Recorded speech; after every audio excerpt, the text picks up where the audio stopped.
All right, here we go. Another solo episode. The topic of today is basically around your job as a coach, and this is really speaking from my heart. I've got notes. Anyone who knows me will know that is really weird.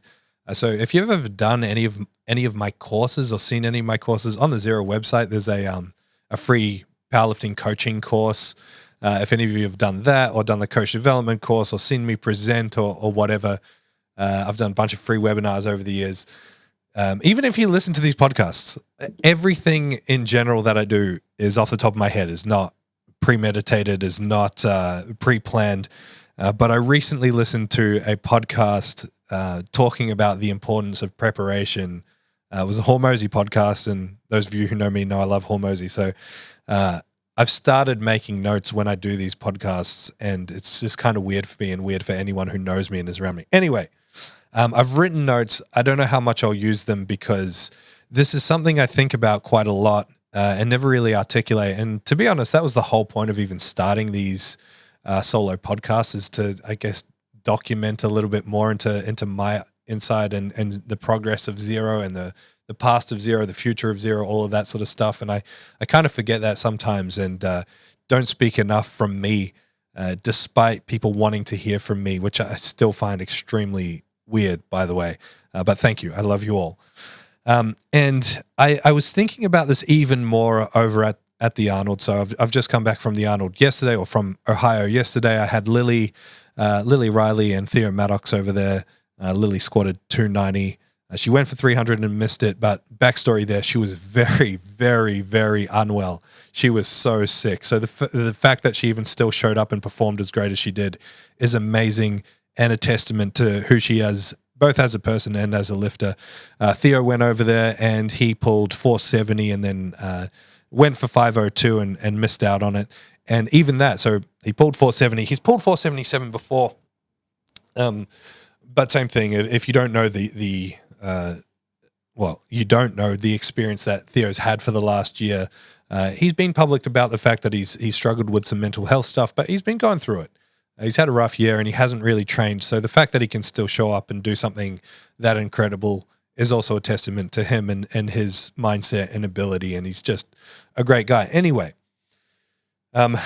when I'm over there and I'm in the cage and there's all these superstar people around and all these famous lifters and you're rubbing shoulders with these people, I'm relatively unknown. I'm not known, and a big part of the reason that I'm not that known, people know me or they know of me or they know Zero for sure, and as time goes on, the more I'm getting recognized and the more I'm getting I don't know, clout for what I've achieved or whatever you want to call it. I've been notoriously horrible at self-promotion. I'm terrible at it. I don't promote myself very well. And I do struggle sometimes between my biggest desire being to help people and the fact that I've amassed this knowledge and experience over the years that is more than most coaches can say that they have. And that's not being arrogant. That's just the facts. I struggle between my desire to share that knowledge and information, but my fear of ever coming across as arrogant, because it's my least favorite character trait in people. I don't want to come across as arrogant. I don't like the idea of self-promotion. It's something that I genuinely struggle with. I often, over the years, have written stuff and produced stuff that was arguably great information, but I deleted it because I didn't like it. I didn't like the idea of putting myself out there that much. And it's just something that I need to get over. That's the reality of it. But it got me thinking a lot about like your job as a coach, and I've made posts and I've talked about this over the years, but this is an opportunity to sit down and just talk about it and only it, because I have a huge heart for coaches. Obviously I love coaching. It's afforded me an incredible lifestyle and career and family of people around me. I've met incredible people and made my best friends and my extended family through powerlifting and through coaching. So I have a huge heart for coaching in that sense. I have a huge heart for helping coaches because I know what it's like to be a struggling coach trying to make your way and make a name for yourself in whatever you take that to mean. But I also have a huge heart for coaches from the powerlifting business standpoint, in the sense that I actually feel that coaches are underappreciated by federations, for example. Coaches, like the power of a coach when it comes to a federation is so massive, and federations don't lean into that enough. Like a coach bringing across 40 lifters because of their influence to a federation is massive in terms of business for that federation and the growth of the sport. And so I have a big heart for coaches from every direction because I've been in every direction, or I still am active in every direction. I am a coach still. I run a gym. I run powerlifting competitions. I'm involved in powerlifting federations. Like I see it from all angles, and I really love coaches and have a big heart for coaches. And the hard thing with coaches is that you're never taught how it's done. Like you literally just have to make it up and hope you hit the mark, or look to people and talk to people that you respect. But really, you're just mostly making it up. And some people get it wrong. Some people don't know how to do it. Some people don't know how it works.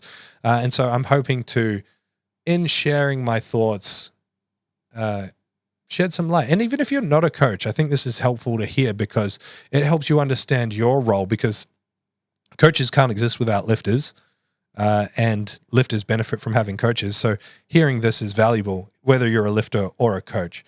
One thing that I've personally really struggled with over the years is finding the balance between self-promotion, but also filling my role as a coach, which I believe is to service. It's servitude, right? It's to serve the lifter. I exist only to elevate my lifters. And so I try to do as much as I can for my lifters that doesn't go seen and doesn't go noticed. As in, I've been fortunate enough to make lots of great connections in the powerlifting world for the last 12 years. And I use those connections for my lifters from time to time. I'll reach out to people. I'll make connections between people to try and get the best experience and outcomes for my lifters. I've helped lifters negotiate sponsorship so they can get paid, so they can, have financial reward and continue to work towards being a full-time lifter or whatever it may be. Like I try to help as much as I can, and I don't want to be credited in that process. However, it's important that I do have connections and do make connections so that I can use them to the best of my ability. And it's just something that I've always found quite difficult to balance. And, I talk to this because powerlifting coaching is a business. You have to promote in some way, shape, or form to get people to see your product and your service so that they will buy it, so that you can continue to live and survive and run your business. There has to be an element of marketing to it. But it can be taken a little bit too far. It can be done wrong. And so there's a couple of key points that I want to sort of tail off from that. And again, it's like, what is your job as a coach? Your job is a privilege. You get the privilege to work with these lifters, regardless of whether they're the best of the best or an average Joe that's just trying to get a little bit stronger, whatever it may be. They are paying you to get them a result. That is what they are paying you for. It is your privilege to help them to get that result. And so you have to take it as a privilege. And so a lot of coaches, or especially newer, not even newer coaches, it's more the like intermediate that are trying to get to the next level, that are trying to get more out there and more recognized, start getting a little bit high and mighty sometimes. I'm not saying everyone's like this, but I know I certainly went through it as a coach, and I see lots of coaches struggle when you get to this point where you have all this knowledge and information that you want to share with people, and you see other people doing well, and you're like, why aren't I doing as well as that? I want to be like that. I need to put myself out there, push more. And you feel the need to sing your own praises all the time. It can be borderline arrogant, and it can turn sour if you're not careful with it. You have to check yourself and come back to the question of, what is your job? Your job is purely to get someone a result. And so what I'm talking about specifically, let me use a real life example. It's like, a coach I've seen plenty of coaches, thankfully for myself, I can say I've never been upset about this, but I've seen plenty of coaches bitch and moan and complain about a lifter not tagging them or giving them credit in a post, in a post competition, Instagram post or something like that. It's like, what? Why do they have to? They're not paying you to put you in a post. They're paying you for a result. They don't have to give you clout in that post. If they choose to do it, it means they've enjoyed it. It means they like you and they've enjoyed it. And if they choose not to, they might have their reasons, or they might have just forgotten it. It doesn't matter. It doesn't matter whether they tag you or not, unless that is part of the agreed product and service. Unless there's a written agreement that says, if you're paying me to coach you, you have to tag me in your stuff. Or if I'm sponsoring, you have to tag me in your stuff. If you don't have that, you can't get upset about it. And I don't think you should have that, by the way, unless you are sponsoring them. Because it's, what does it matter? Your job is literally to get them a result. You have to remember that. That's all it comes down to. Your job is a product. It's the same as if you go and get your tires changed and you don't thank them on Instagram, they're not going to message you and be like, hey, bro, I changed your tires. You're not even going to shout me out? What the fuck is that about? That sounds ridiculous when I say it out loud, but coaches expect that out of their clients after competition day or after getting a PB. They don't have to do that. It's up to you to promote your own business, and you can take their results. You can take those videos, you can take that post, and you can share it yourself and say, hey, what a privilege it was to work with this client. Look at the progress that we made together. What's wrong with that? You can do that. You can self-promote. There's nothing wrong with that. But there doesn't need to be an expectation on your behalf to get them to tag. And that's just one example. I don't want to labor that point too much.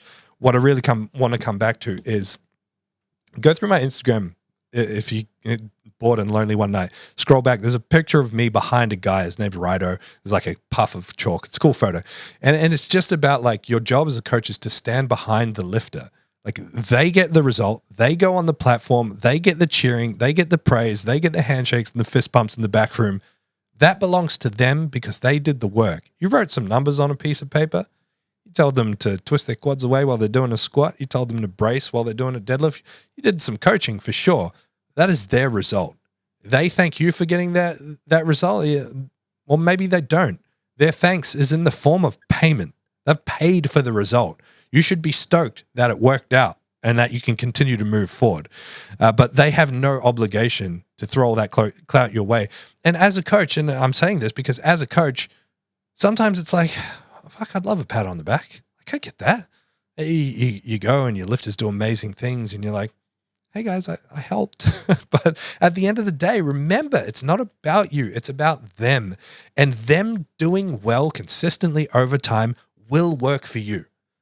So come back to the heart of things as well. It's like not only just what is your job, but why do you have this job? Like, what is ultimately the purpose of having a job? Well, it's to make some money, pay your rent, put food on the table, pay your mortgage, whatever it may be. So as long as you're making money and doing okay, why do you need that notoriety? Like, why does that matter so much? And how much of it is selfishness or a desire to be seen versus something that's actually important or actually needed?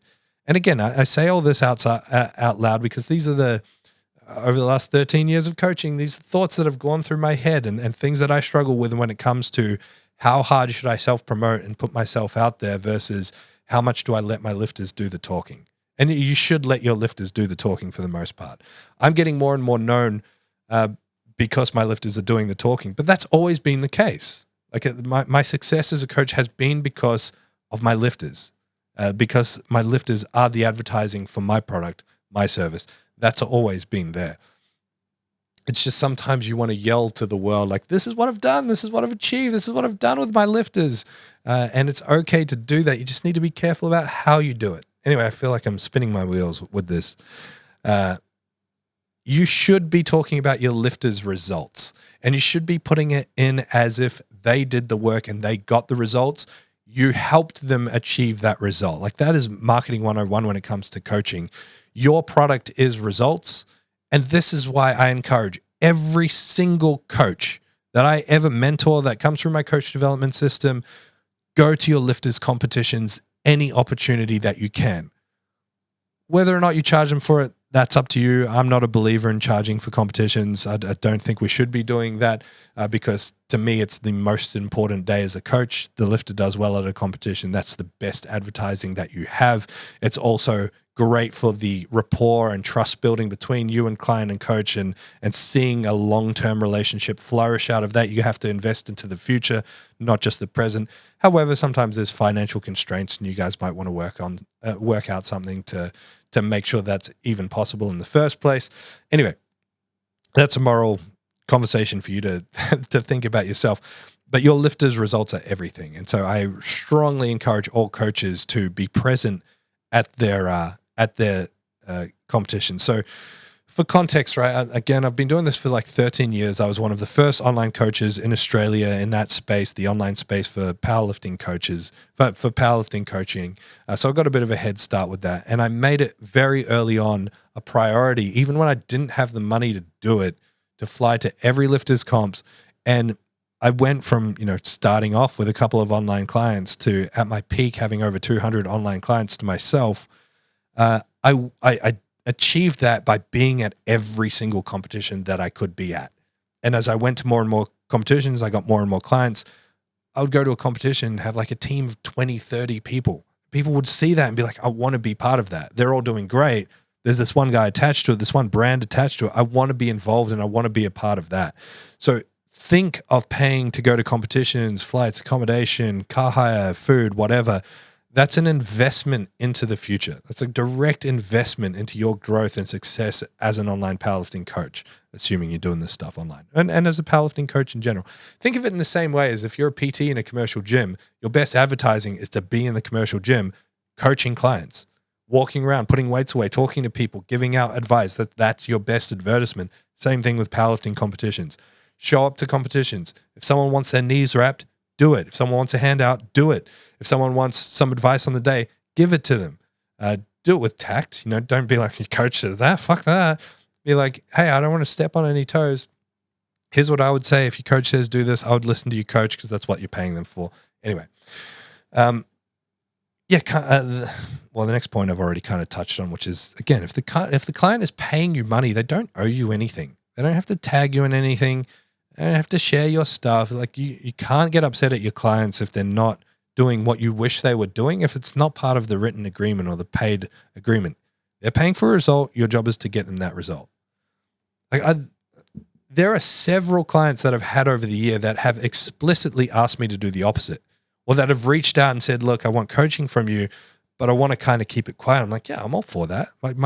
If you hire me, I'm working for you. I'm not working for me. I'm not working to leverage you for more success for me. I'm working for you. You're hiring me to make you a better lifter. Fuck yeah. Don't tell anyone. Who cares? I just want to see you do really well. You have to come with it. Like, think, why did you start coaching in the first place? Because you want to help people. You have knowledge and information that you want to take and help people and make them better lifters.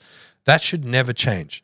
No matter how big you get, no matter how much you charge, no matter how much success you get as a coach, your primary function should be to coach people to get them better at lifting.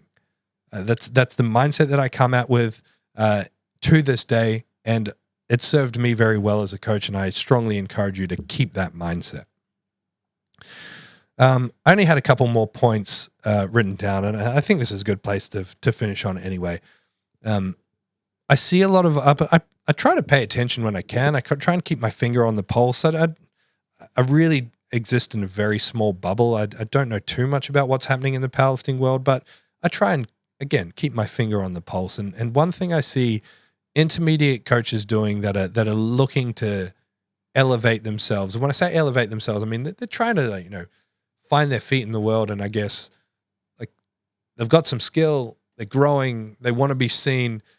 An error that they make is trying to rush it by screaming to the world how good they are as a coach. And the thing I always come back to in my head, and the thing I want to say out loud, I think I even said it a couple of weeks ago, maybe on my Instagram, I can't remember. But the best coaches don't have to tell you that they're the best coaches. If someone's screaming how good they are all the time, they're probably not that good, or they're good, but they're not good enough yet. So like if you find yourself having to tell everyone all the time how good you are, you're probably not that good. And a habit that I instilled in myself early that I think has helped me a lot with this, because again, I've been through it all. Like I've been coaching for a long time. I've had a lot of mindset shifts over the years. A habit that I taught myself early on is that if I'm trying to be seen as a coach, I guess you could put it that way, don't talk about myself. Like I only ever mention my lifters. If someone says, like, where are you from? I'm like, Australia. Do you know any Australian lifters? And they say a few lifters. Most of the time I can say, oh yeah, I coach that person, or I've coached that person most of the time. If they don't say my lifter's name, maybe I don't bring it up. Or maybe if I'm trying to find a connection point, I'll say, oh, have you heard of so-and-so? They say, yeah, great. We've got something to connect on. Be like, yeah, I coach them. They're a great lifter. They work really hard. And make it all about the lifter. The connection with me as a coach, that's important. That's important to build connections, to network, all of that sort of stuff, to be known and understood and spread that spider web out. But there's skill to doing it. And the worst way to do it is to go around saying how great you are. You don't need to do that. Let your lifters do the talking. Share your lifters doing great things. That automatically says how great you are. Draw the attention to the lifter. You want to help them, right? Helping them means getting more eyes on them, getting them more popularity, getting them seen more, getting them out there more. In doing so, if you're good at what you do, you'll get out there as well. The last thing I put down here is that coaching is just like lifting. It's a game of time. So like, if you're up and coming as a coach, if you're one of these intermediate coaches trying to break away from the pack, the thing that you've always got against you, but also for you in terms of if you're patient, is that time is a great equalizer. Just outlast everyone else. The people I was quote unquote racing against or up against as coaches, most of them have faded into obscurity over the years. I've just kept going. I started early. I've been doing it a long time and I've been consistent with it. Like I've been pushing hard for 12 years. That's why I'm in the position that I'm in. That's why ZeroW is in the position that it's in. It didn't happen overnight. Just like your favorite lifter, they didn't just magically pop up. They've probably got a long history of lifting and training and building up to where they are by the time you hear about them. And so if you are getting frustrated because you're not out there enough and you want to be seen more, just be patient. Just keep working. Just like any career, any entrepreneurial spirit, any pursuit in sport, just keep going. Just keep working hard. Keep doing all the right things. It will come. Just take your time. If you are as good as you think you are, it'll come. You'll get the notoriety. You'll get seen. Keep getting great results. Keep doing it for the lifter. Keep sharing your lifter's progress. Keep putting them in the light first, and it'll come for you. I can promise you that. I've not only seen it happen for me, I've seen it happen for several of my peers who are doing really well in the coaching space as well. So stay at it is my advice to you. Anyway, that was a bit of a mess, but I hope you enjoyed it regardless. I've got a lot to say on this stuff, but I feel like I'll just keep going around in circles if I keep going because I didn't prepare this one very well. I wanted to speak from the heart. Let me know what you want to hear me talk about. I love doing this stuff, and I'll see you soon.